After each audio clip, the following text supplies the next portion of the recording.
구독과 좋아요, 알람 설정 부탁드립니다. 야담도사와 함께 이야기 시작하겠습니다. 태평성대였던 선왕이 붕어하시고 난 뒤 등극한 임금이 포악한 폭정을 저지르니 민심이 흉흉하고 곡식 하나를 남지 않는 흉년이 계속되는구나. 한고을 아무묘년 묘일 묘시에 태어난 여인이 있었으니 부모가 이름짓대 묘생이라 하였다. 과연 토끼의 기운을 받아 태어났는지 20여 살에 이르자 토끼같이 긴 다리, 똘망똘망한 눈을 보면 누구나 아리따운 토끼를 연상하곤 하였다. 어느 날 아버지 환갑잔치에 점쟁이가 찾아와 관상을 봐주는데 묘생이의 얼굴을 보더니 깜짝 놀라더라. 이르되 예로부터 조선은 호랑이의 나라인데 이토록 묘의 기운을 타고났으니 온 세상이 그녀를 쫓아다닐 것이오. 알쏭달쏭한 말에 어리둥절한 묘생이었으나 혼기가 찾아 그녀의 집 앞에 마을 청년들이 줄을 서 구경하기 시작하자 그 말뜻을 헤아린 것이다. 그 점쟁이가 맞구나. 과연 호랑이의 기운을 가진 모총각들이 나에게 폭 빠져버린 것이야.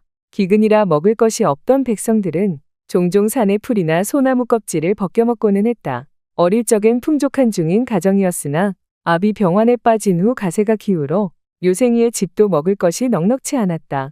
마을 인근의 산은 먹을 것이 씨가 말라 묘생이는 빠른 다리로 깊은 산골을 누비며 산나물이나 버섯고사리를 따고는 했다. 그러던 어느 날 의원이 말하기를 아버님의 병원이 심상치 않으나 산토끼의 생간을 먹이면 기운을 차려 회복할 것입니다. 하니 이 말을 들은 묘생 지극한 효심으로 산을 누비며 토끼를 찾아다녔으나 흉년이라 그런지 토끼들도 통보이지를 않았다. 그러던 며칠이 지나서야 드디어 묘생 토끼를 발견하는데 묘생이가 아무리 빨라도 산짐승의 다른 박쥐를 따라잡을 터가 아니었다. 토끼는 경계심이 강하고 민첩하여 묘생이 접근할 때마다 금세 도망가 버리곤 하였다. 하지만 묘생은 포기하지 않았다. 묘생 꾀를 떠올리기를 온몸에 진흙을 바르고 낙엽을 붙여 인간의 냄새를 지우기로 했다. 그녀는 또한 움직임을 최대한 줄이고 숲속에서 토끼의 생활 패턴을 파악하며 몇 날 며칠 동안 토끼의 뒤를 밟은 것이다.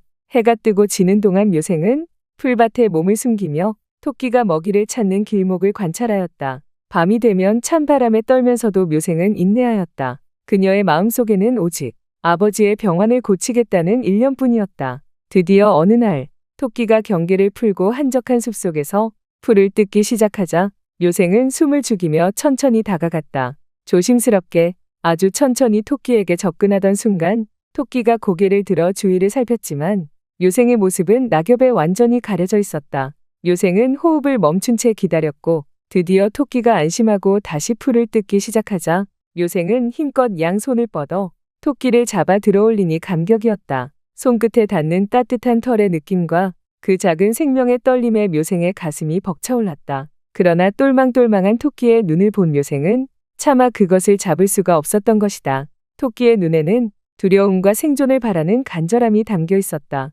묘생은 그 눈빛을 마주하고 자신의 마음이 흔들리는 것을 느꼈다. 내 배가 고파 내 살을 구워 먹고 아바이에게 생간 드려야 하는데 묘년 묘월 묘일묘시에 태어난 인간으로서 도저히 너를 죽일 수야 없구나. 묘생은 그 자리에서 한숨을 쉬며 말하였다. 아버지를 살리고 싶은 마음과 토끼를 죽일 수 없는 마음 사이에서 갈등하던 끝에 묘생은 결국 토끼를 풀어주기로 결심했다. 토끼를 품에 안고 있던 묘생은 눈물을 글썽이며 조용히 토끼에게 속삭였다.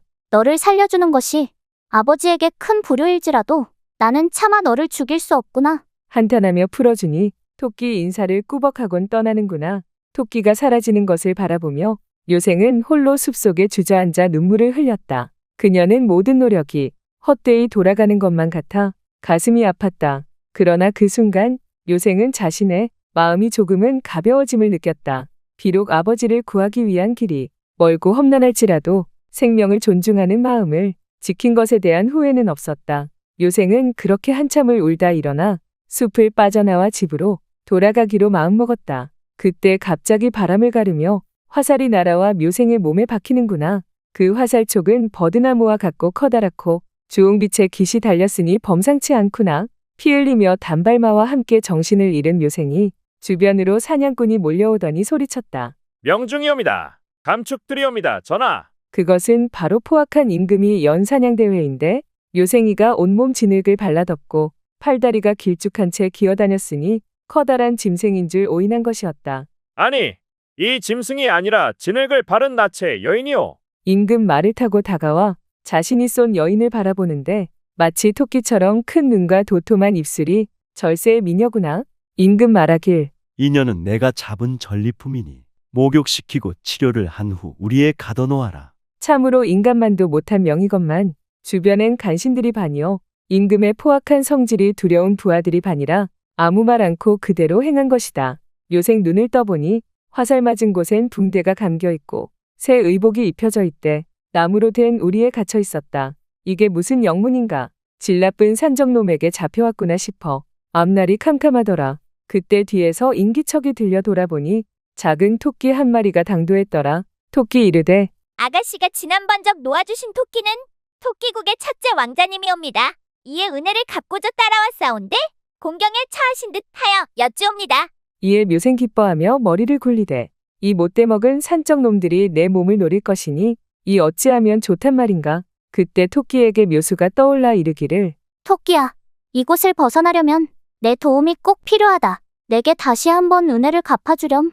토끼는 고개를 끄덕이며 아가씨께서 명하신다면 무엇이든 하겠습니다. 라 하더라.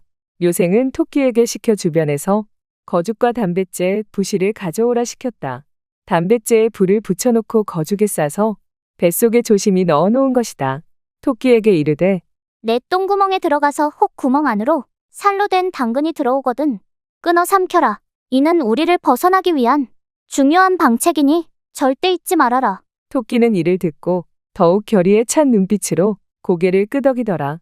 이날 궁 안에서 큰 연회가 열려 폭군이 흥이 올라 지난번 잡아온 전리품 묘생이를 데려오라 하니 벗겨서 임금 앞에 대령하더라. 주변엔 흰 천으로 된 장막이 둘러싸져 임금과 묘생뿐이었다. 장막 너머에선 신하들과 귀족들이 떠들썩하게 잔치를 즐기고 있었으나 장막 안은 차가운 긴장감이 감돌았다.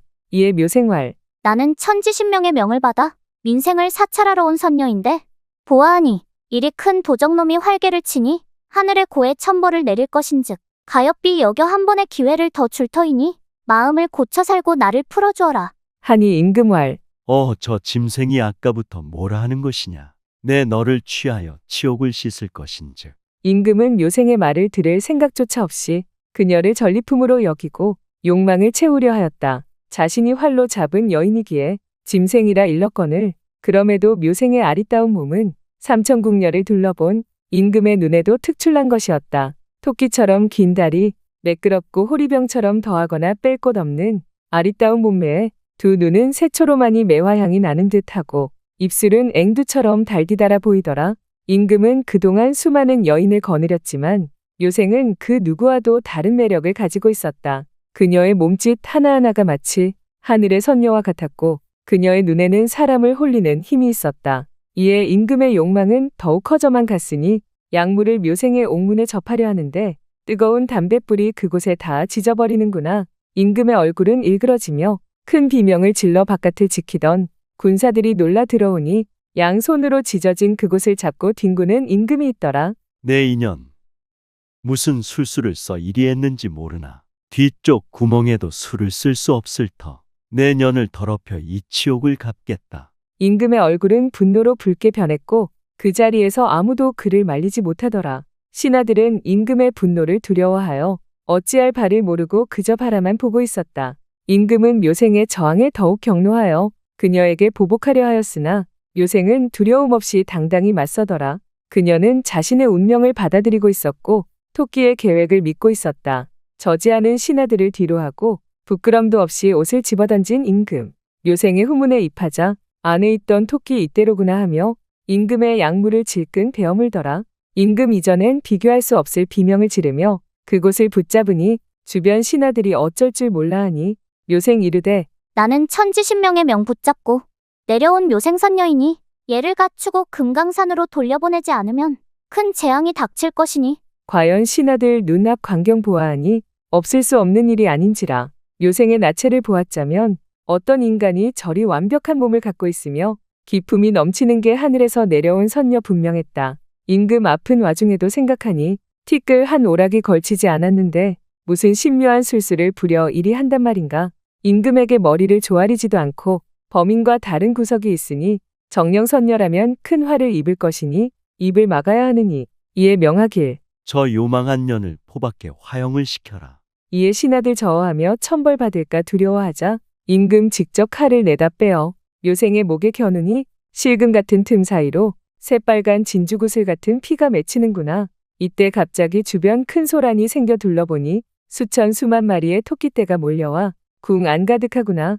성난 토끼떼들이 신하들을 공격하고 궁궐의 기둥불이 갉아먹어 석가래는 내려앉으니 큰 혼돈이 한바탕이었다. 이에 포악한 임금마저 크게 놀라며 고개 조아리고 사죄하니 이 불초한 몸 용서하십시오. 감히 선녀님을 못 알아보고 이리 불경하게 군 것을 부디 용서해 주십시오. 그리하면 개과천선하여 인덕을 베푸는 임금이 되겠습니다. 그제서야 토끼떼들이 잠잠해지고 묘생 웃음 짓는구나. 묘생은 토끼들에게 고맙다고 말하며 그들을 어루만져 주었고 토끼들은 그녀에게 경배하듯 몸을 낮추며 떠나갔다.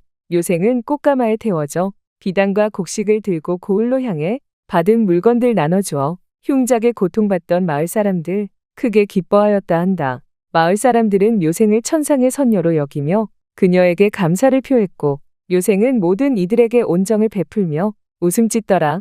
또 약물을 잃은 임금은 그제서야 포악한 성정이 가라앉고 덕치를 베푸니 선악 못지않은 성군나셨다. 칭송 소리 멈추지 않고 임금은 자신이 겪은 모든 일을 교훈 삼아 백성들을 위해 정치를 펼쳤으며 그동안의 악행을 뉘우치고 백성들에게 진정한 사랑을 베풀었다. 백성들은 임금의 변화에 감격하며 그를 따랐고 나라에는 다시 태평성대가 돌아왔다. 그리하여 다시는 폭정이 없고 모두가 평화롭게 사는 날이 계속되었으니 참으로 태평성대로구나.